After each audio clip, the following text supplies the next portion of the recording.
just like to thank God for this opportunity to speak His word. I would like to thank Ashok uncle for helping me with the word and reviewing it. And of course, my husband, who's my biggest critic, though I did not enjoy what he was saying, but I'm grateful to God for him. So before we look to the word, can we bow our heads in prayer?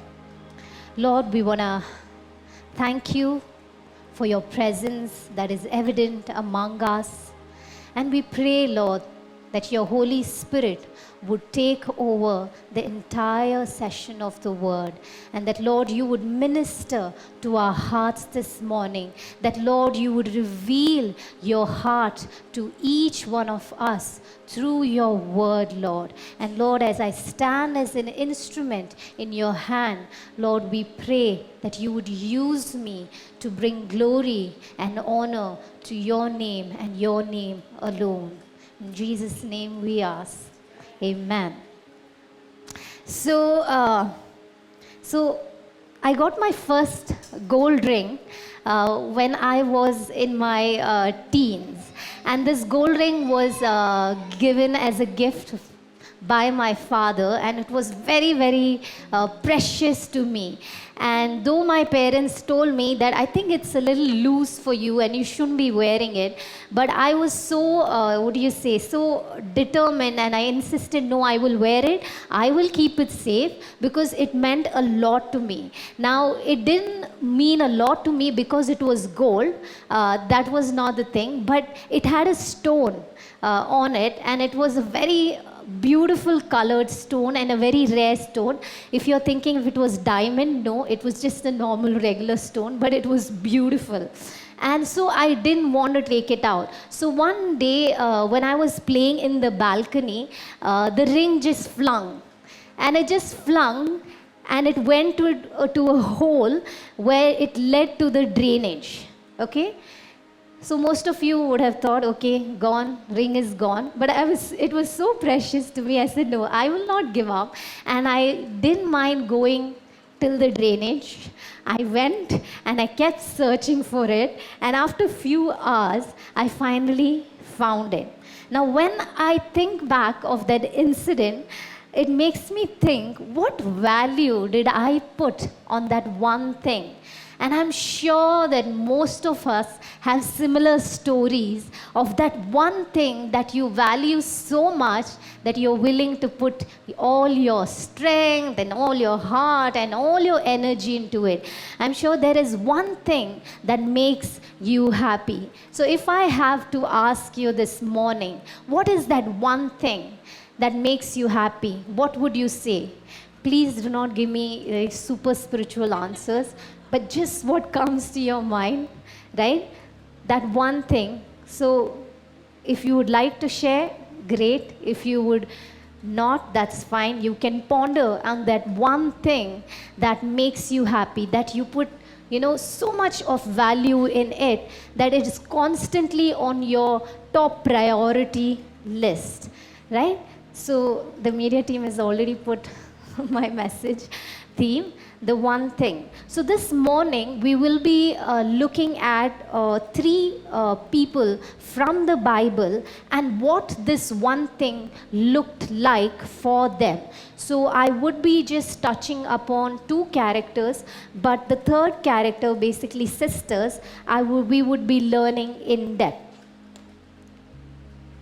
So the first is David. We read in Psalms 27:4 that says, one thing I ask from the Lord, this only do I seek, that I may dwell in the house of the Lord all the days of my life, to gaze on the beauty of the Lord and to seek him in his temple. About Paul in Philippians 3:13-14 says, brothers and sisters, I do not consider myself yet to have taken hold of it, but one thing I do, forgetting what is behind and straining toward what is ahead. I press on toward the goal to win the prize for which God has called me heavenward in Christ Jesus. And we look at Luke 10:42, which is mainly that talks about Mary. It's mentioned that there is only one thing worth being concerned about, and Mary has discovered it, and it will not be taken away from her.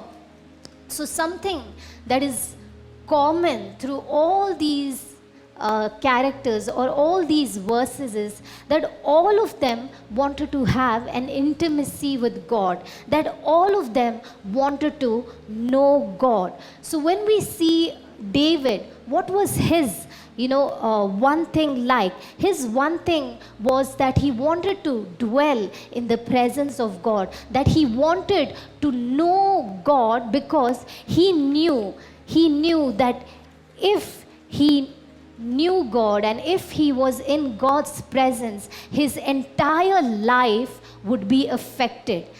But that does not mean that we all are perfect. Yes, we will fail, but we will recover as well, because we would be able to come to Jesus who forgives our sins. And we also see in David's life, he was not perfect. He was a great king who loved God, who said that I want to seek God.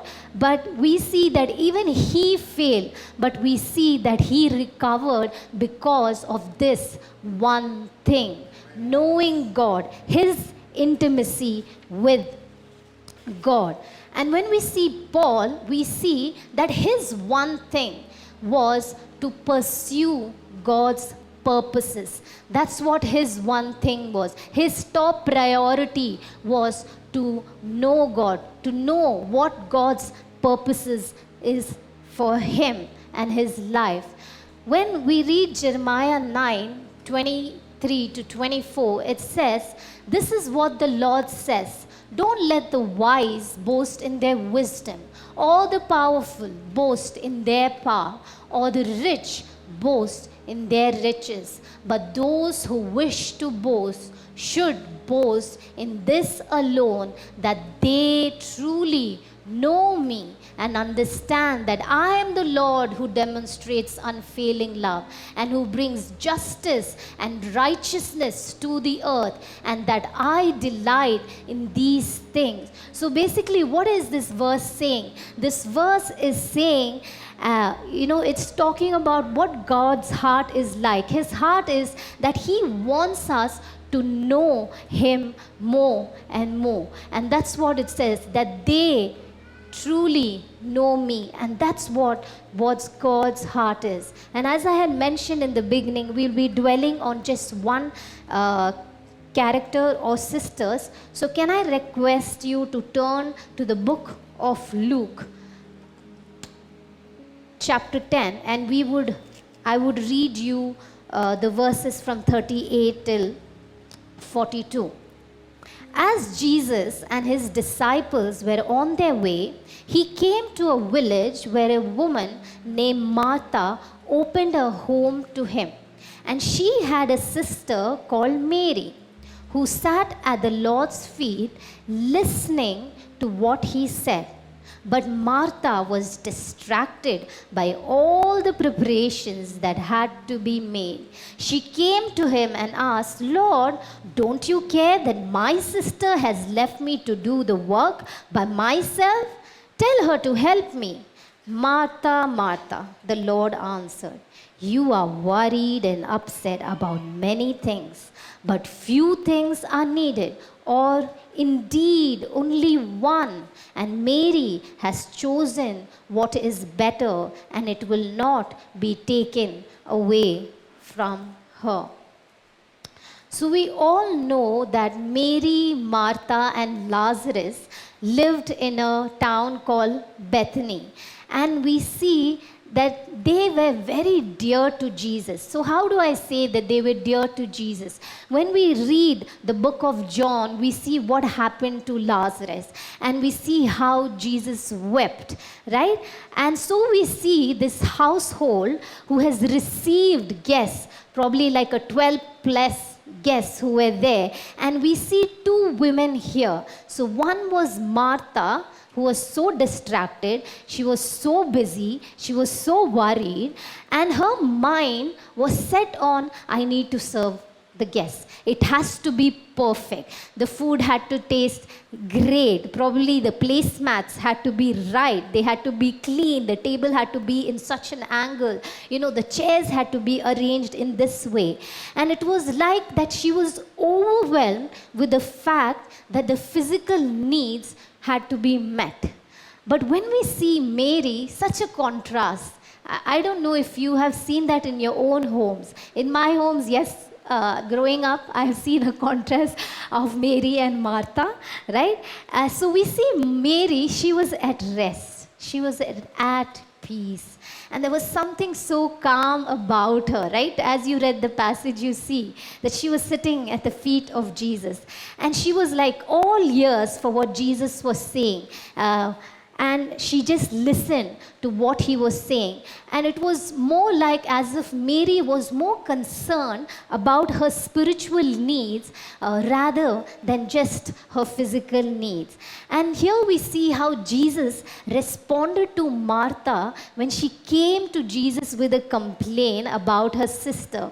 So as I was reading this made me laugh, because as I was growing up, I would hear my sister complain about me to my parents, saying, Aksha didn't do this, she's not cleaning, she's not sweeping, and she's just sitting there and she's doing that. And I would continue to hear that complaint, most of the days of the week. And I had given up defending after so many complaints, such complaints from my sister. And I assume that even Mary was listening to that complaint her sister made to Jesus. And we see how actually, if I was in Mary's place, probably I would have just got up and defended myself and shouted or, said that how I was right. But here we see how Jesus defended for Mary, and he took that first step and he said, Martha, Martha, you are worried, you're troubled about many things, but one thing is needed,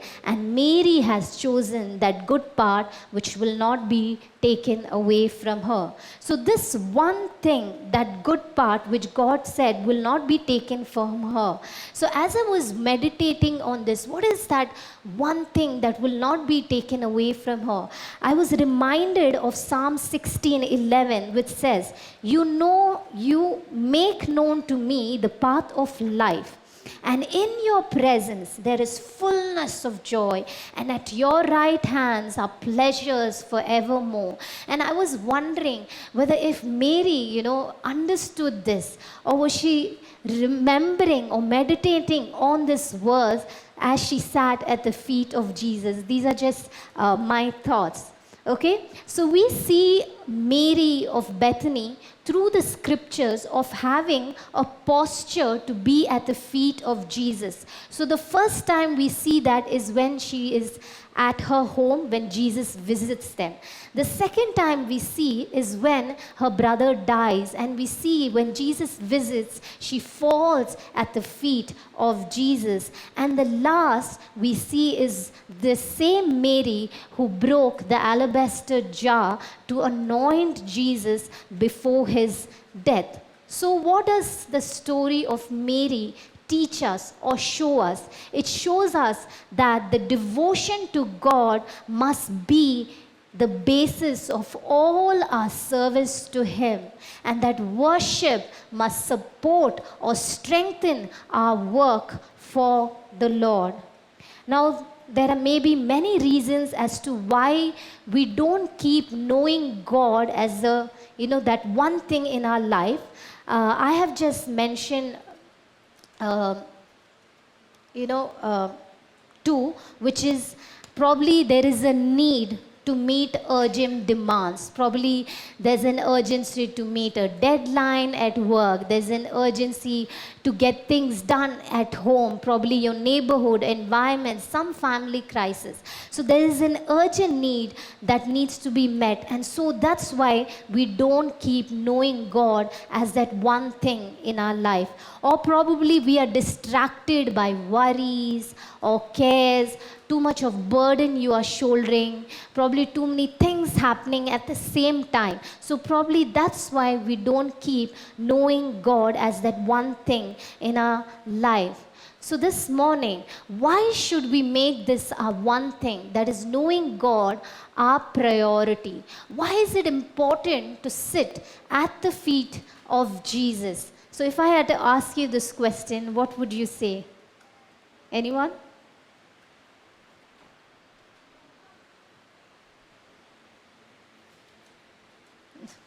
Okay, no problem. Probably this is something that you can, ponder upon during your time with God and through the week. Why is it? Why is it knowing God our priority, or that one thing? So we will be looking at 4 points today. The first one is that His Word supplies us with the very wisdom of God for our lives. Like how last week Stanley uncle had taken the sermon, and he had mentioned, right, that we need God's wisdom to know what to do in a time of crisis. So Second Peter 1:3 says that God has given us everything pertaining to life and godliness in His Word, right? So the Greek manuscripts use the word from, I'm talking about Luke 10 from 38 to 42. So the Greek manuscripts use the word Lord rather than implying Jesus. So probably Luke was trying to make a point here, saying that Jesus was none other than the Lord God Himself who was speaking. Now, when we read this passage, or probably there are many passages when you have, had in your quiet time that would have impacted you a lot, So probably when you're reading a specific story of a person or some scripture that would have, very deep rooted in you, probably you would have thought, like as I was reading this Luke 10 and God was speaking to me through this, I was thinking like, oh wow, what a privilege Mary had, that she was able to sit at the feet of Jesus and have that encounter face to face and hear every word from God Himself, right? And probably we all also maybe at some point thinking that how wonderful it would have been if I was just part of that group of disciples or part of Mary's household. But we need to remind ourselves again and again that we all have the inspired Word of God, the Bible, with us, and it is available 24/7. So coming to 2 Peter 1:3, so as I read, so God has given us everything pertaining to life and godliness. So that means that God's Word teaches us how to overcome temptation. It teaches us how to deal with things, even as Stanley uncle had mentioned, how to deal with crisis, how to not sin against God, how to love God, genuine love for God, genuine love for others. So not only God's Word gives us wisdom that leads to salvation and understanding how to grow in godliness, but it also gives us wisdom to face life's ups and downs, which also include death as well. So as I started my career as a dietitian in a fitness center in Chennai, so we had 2 shifts. So my shift would start from 6 in the morning till 2 in the afternoon. So every morning to catch a bus, I had to leave by 4:50 to 5 a.m. because I had to take a bus and then I had to do like a 15 minutes walk to my workplace. So I had 2 routes by which I can reach my workplace. So the first route would take me 20 minutes and the second route would take me 15 minutes. So there was just a 5 minutes difference. And I said, okay, I will take the 15 minutes walk. So that I had to pass through a lane, and it was one of the best residential places in Chennai. They had huge bungalow-like houses. They had, designer, what do you say, shops in that lane. And in Chennai, generally, the daybreak would come around 6:15, 6:30. That's when there would be a little light to see around. So one such morning, as I was walking, which was very, very dark, and as I was going, out of nowhere, someone came and physically abused me. And that person just cycled away, and I was speechless, and I couldn't even move for a minute. And I was shaking, and hurriedly I went, to my workplace. And I was so upset, and I was so angry with the person that at that point I didn't know what else to think, but only anger, upset, unforgiveness, was my portion at that point. And eventually, I released my forgiveness, but fear took hold of me. I battled with fear for a year. So that means when I am walking and if I hear a cycle sound, I would just jump. And looking at that, the cycle person would get shocked because they would not understand why is this person reacting. So it was a battle of a year. So if at all, if I had not known God or his word, then I would have not moved on and overcome fear. So our application this morning is to read God's word daily. We have access to it, unlike Mary, who could listen to Jesus only when he visited their house. Now, moving on to the second point.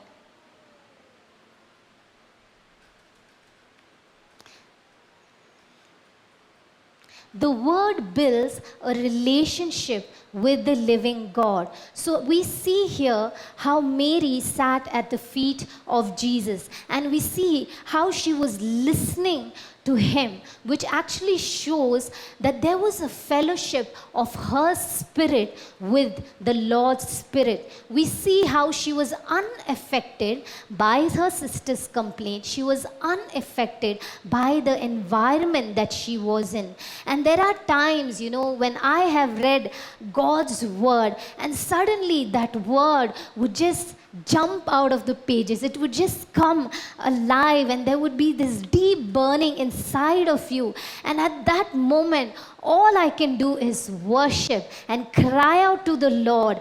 And I believe that even as Mary was listening to what Jesus was saying, probably it would have burned within her, just like the men who were, traveling on the road of Emmaus, and Jesus was speaking to them. There was a burning inside of them. And we read later in the scriptures how Mary broke the alabaster jar at his feet for his burial. And I believe that this would have come out of the time she had communion with the Lord sitting at his feet.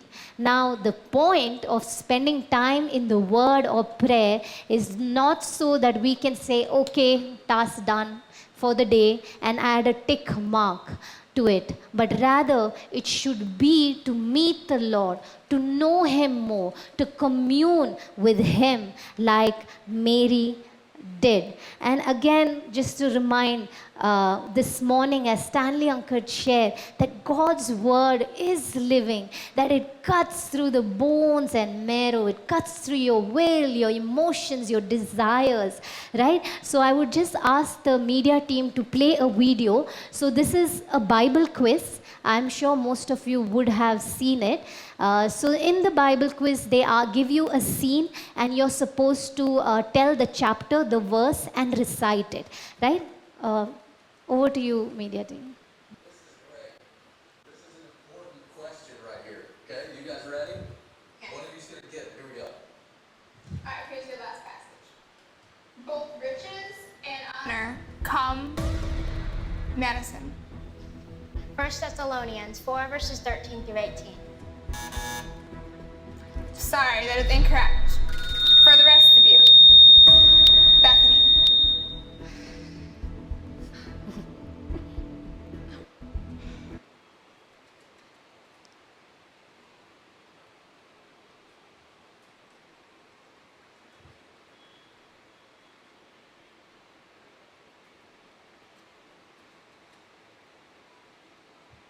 Twenty-nine, 10 through 13. That is correct. Please recite it. 1 Chronicles 29, 10 through 13. Wherefore David blessed the Lord before all the congregation, and David said, Blessed be thou, Lord God of Israel, our Father, forever and ever. Thine, O Lord, is the greatness, and the power, and the glory, and the victory, and the majesty. For all that is in the heaven and in the earth is thine. Thine is the kingdom, O Lord. And thou art exalted as head above all. Both riches and honor come of thee, and thou reignest over all. And in thine hand is power and might, and in thine hand it is to make great, and to give strength unto all. Now therefore, our God, we thank thee and praise thy glorious name. 1 Chronicles 29, 10 through 13.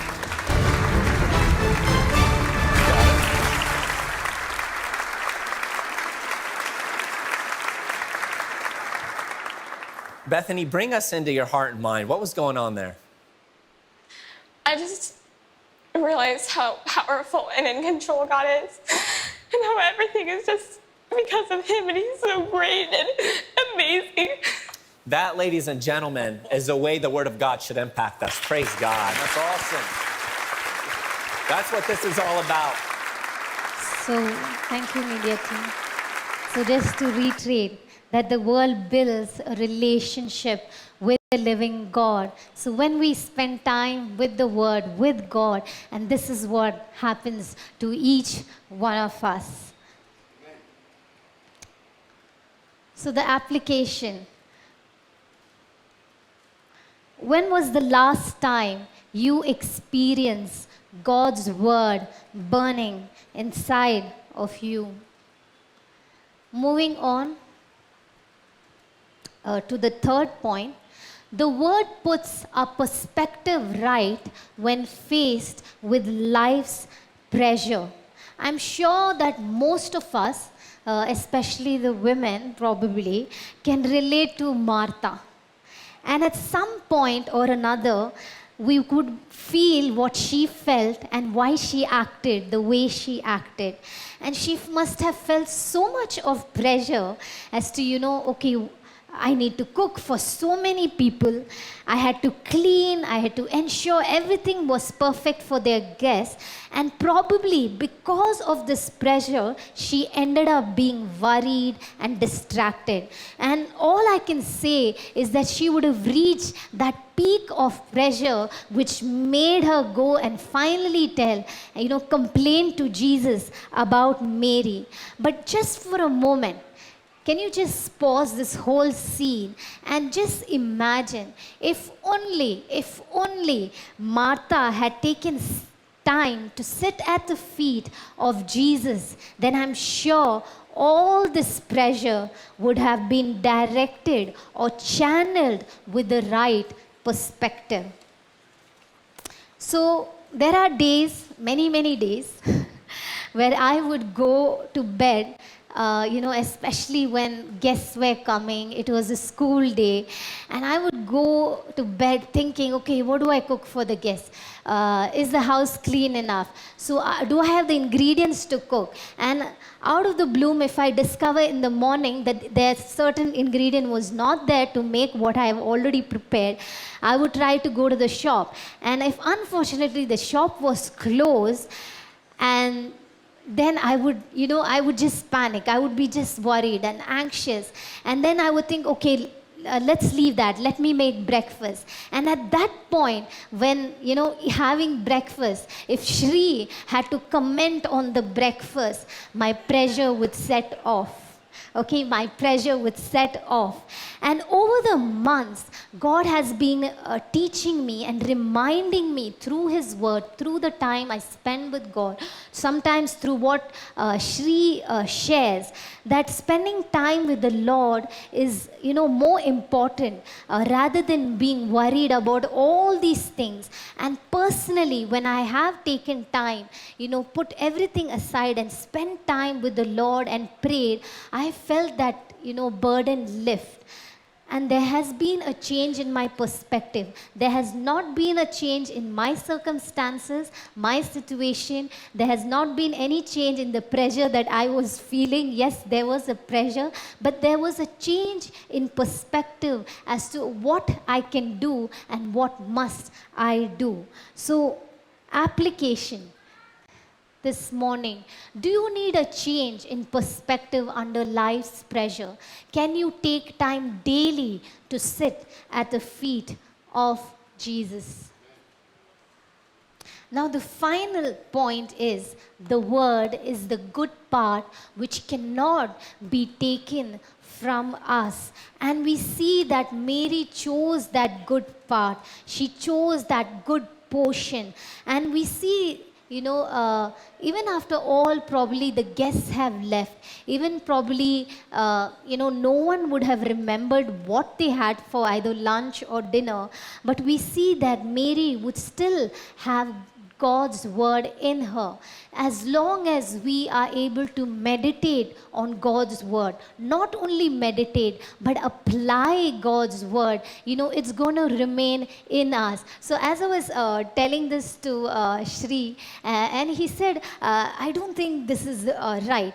And I was like, how is it not right? No, it is right. You're not able to understand this. And he was said, no, you can't say that the word cannot be taken from you if you're not applying it, if you're not meditating on it, then the word is just is meaningless. It's like pointless. There's nothing about that word. So, there are times where I read God's word and I try to kind of memorize what God's word says. And at the end of it, I would feel like, okay, I don't remember this verse at all. Though I memorized it, I'm not able to remember it. But there are many, many times that when I have prayed with someone or when I have just done my personal prayer, God just, the Holy Spirit just reminds you of that word because you have meditated on it, and He just helps you to apply that word in that particular circumstances and situation. So it's not like God's word, as Uncle said, is just there, but it is alive. It comes alive. It is living. Each time you kind of apply it, each time you meditate on it, there is something in the spirit that is happening, whether we see it or not, but definitely God's word is working deep within us. So the application is, when was the last time, as you spent time with the Lord and checked the clock probably just to notice, oh, it's more than an hour, and you rejoiced over that? Has anyone felt that? Because I have many times, and I was like, oh, wow, okay, the time has gone, right? So I've rejoiced over that. So that is something that you can ponder on. So in conclusion, so what can you do about what you just heard today to make that one thing, which is knowing God as a top priority in your life? The first is commit to change. And let us not, pinpoint. So commit to change is a personal commitment that you have to take. You have to say and decide, yes, I want to know God more. I want to have that intimate relationship which David seeked, which Paul seeked, which Mary seeked, right? And we cannot be like how Martha was. We cannot pinpoint and say, no, because of this person or because of this work or that work, I cannot have time with God to know Him. We need to find our cause of distraction. Is our distraction our phone? Is our distraction, probably a book that you are reading or a TV serial or, anything it could be. So we need to take time and, say, no, this can wait, but I will spend time with God and His Word first. And I have taken that conscious decision, that I know, okay, lunch is going to be delayed, but that is okay. But let me spend time with God first. And I have seen that lunch has never been delayed, right? The second thing is start simple but consistently. So even though you have heard this word, don't be overwhelmed by, it's so much. I'm also not perfect. I am still learning. There are days that are up, there are days that are down, but we need to start somewhere. So let us start simple, but let us keep it consistently. Now, probably you can ask Ashok uncle or Suni auntie or the cell leaders how they manage, and probably you can get some ideas how they can help you with this. So, in conclusion, Jesus wants a relationship with Him. He wants our attention. The one thing that is knowing Him is a choice that we need to make daily. We need to choose over and over again by saying no to other things and saying yes to this one thing. And I would like to quote from Spurgeon. He says, the way to get the revival is to begin at the Master's feet. You must go there with Mary, and afterwards you may work with Martha. So we must go there with Mary, and afterwards we may work with Martha. So I would like the media team to play the final video, and I would request Uncle to take over. Thank you.